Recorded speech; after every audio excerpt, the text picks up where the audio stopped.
Well, we learned today that an alleged teenage terror cell allegedly called themselves soldiers of Allah and claimed they were ready to die and kill.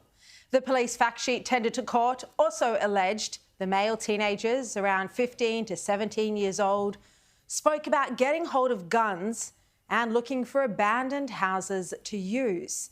The Daily Telegraph reports that a group of Sydney teens are accused by police of describing themselves as soldiers of Allah, speaking of their excitement to die and kill, planning to obtain guns and listing Jewish people as targets while organising a terror attack in the days following the Wakeley church stabbing. The messages police claim were exchanged between those arrested are shocking. Nothing like your usual teenage chit-chat. And the Australian reports that Sydney's Jewish leaders were on alert on Sunday night after claims that the alleged terrorists had been planning to target their community. Now, one message police claim came from a 15-year-old reads, "I really want to target the Yehud. We will plan it." Another text says, "I want to die and I want to kill. I'm just excited. Is your plan to get caught or die or escape?" Now, that message allegedly from a 17-year-old on Signal on April the 20th after the Wakeley stabbing and riots. Then another message from one of the teens on the same day, police claim says, "I was going to come in the junkiest clothes on Monday because I thought we were going to go stabbing." And on social media, one of the teenagers allegedly reposted, "We are not a religion of peace. We don't give a chance for anyone to come at our deen." This plot in Sydney, Australia, has only been allegedly uncovered because police went through the messages of the teenager charged with stabbing Bishop Ma Murray Emanuel. It led them to arrest 4 teens in anti-terror raids last Wednesday. If you wonder how teenagers have been radicalised to such an extent in Australia, this beautiful, bright, peaceful country we're so lucky to live in, then instead of blaming Elon Musk, as a starting point might be the indoctrination session at the University of Sydney on Friday. Intifada, intifada, intifada. From the river to the sea, Palestine will be free. From the river to the sea, Palestine will be free. 5, 6, 7, 8, Israel is a terrorist state. And it went on and on. These are Australian children being indoctrinated to hate. The social media flyer for the event said that this school holidays, let's inspire our children to stand up for justice and solidarity. Join Dr. Rana Abdel Fattah and Families for Palestine for a special kids excursion at Sydney University. When a parent asked under the Instagram post whether the event would be suitable for a 2-year-old, and a 4-year-old, well, Randa replied, "We are bringing some colouring in and bubble wands. All kids welcome." So bubble wands with some hate bashing of the Jewish homeland on the side. What could be a better school holiday activity? Well, this call for intifada is far from innocent. Intifada means uprising, and historically, it's been violent. The first intifada in 1987 involved acts of terror against Israelis. And the second intifada in 2000 was equally violent and included suicide bombings and passenger bus bombings. To hear this word come out of the mouths of babes is incomprehensibly sad.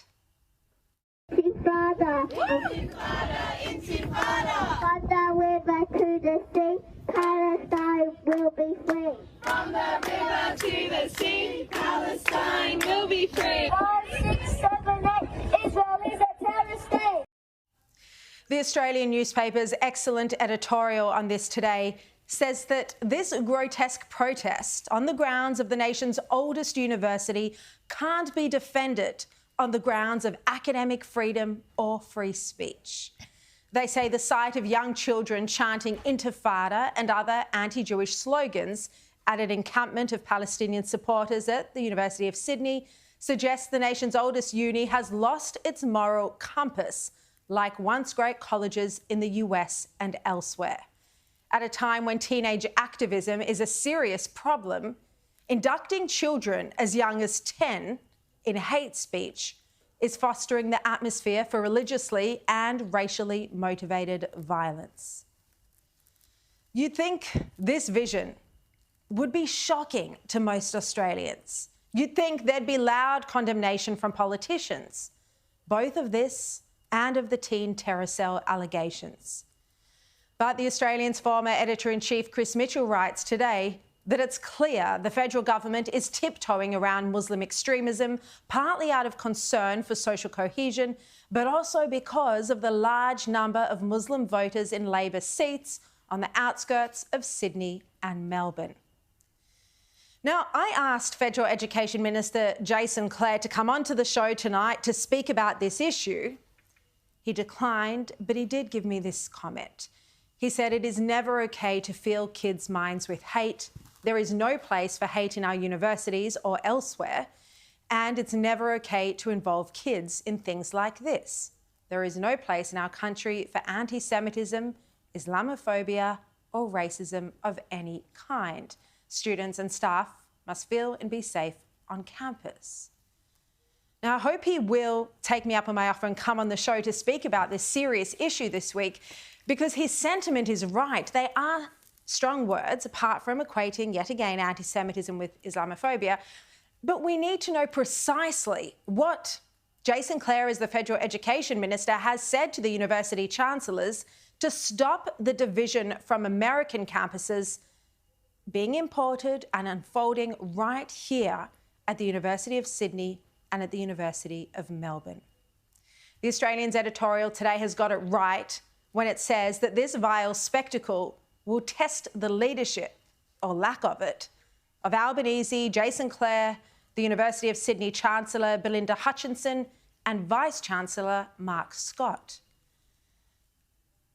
But despite these shocking allegations, both about the alleged teen terror cell and the children chanting hate, we've heard no outrage from the Prime Minister.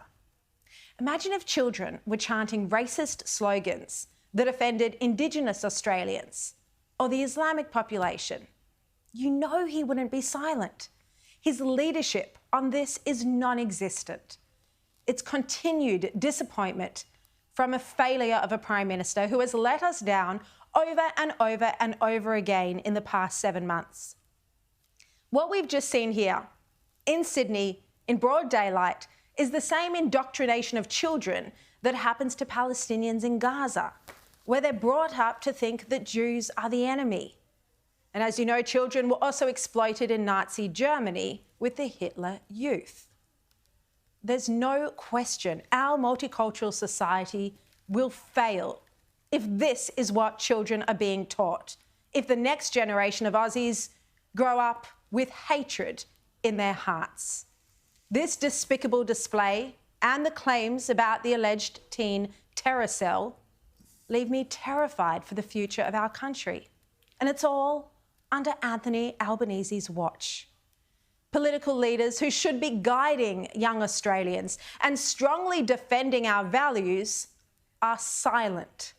They're looking the other way, launching a deflection war against an irrelevant tech billionaire and thus allowing extremism to flourish. They're putting their own political agenda and the politics of division ahead of their obligation to protect all Australians and give us all the right to live in peace, free from harassment or fear of attack.